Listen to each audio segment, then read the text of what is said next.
À écouter ses proches, Georgette ne fait pas son âge. Cette mignonne qui vit encore chez elle, qui se lève à 7 h du matin, a tout juste un siècle. Née le 1er mars 1909 à Châtres, elle a commencé à travailler à 14 ans, s'est arrêtée à 22 pour élever ses enfants. En tout, elle en aura 9. Des fois, on me dit qu'est-ce que vous avez fait dans votre vie? Ben, j'ai élevé 9 enfants. Ah, ben oui, alors vous avez eu du boulot. Cette centenaire est alerte, avoue avoir juste une vue qui baisse. Sa bonne forme, elle l'explique par une alimentation saine, celle de son jardin. Toujours ma cuisine, à l'ancienne. Parce que ce qu'on achète, c'est pas bon.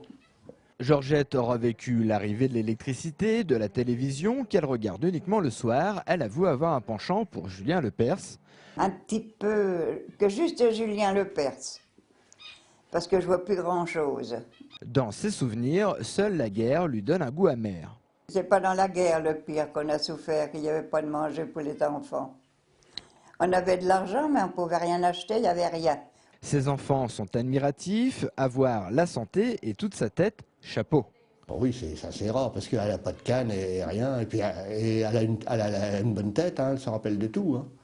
Et elle ne dénote pas. Hein. Sauf qu'elle est un peu sourde, il faut parler fort. C'est pour ça qu'elle ne vous comprenait pas tout le temps tout à l'heure. Il faut parler très fort. Vous voyez, elle n'attend pas ce que je dis, je ne parle pas assez fort. Oui. Aujourd'hui, ils sont taquins, mais à l'époque, il fallait filer droit. Il ne fallait pas dérailler. Hein. Il n'était pas question d'avoir des histoires avec les voisins. Mais autrement, elle était juste, elle ne nous tapait pas. Et elle nous avait toujours au tournant. Elle nous avait au tournant, elle ne nous tapait pas, mais elle dit je t'aurais. Jamais je l'ai tapé, jamais, jamais.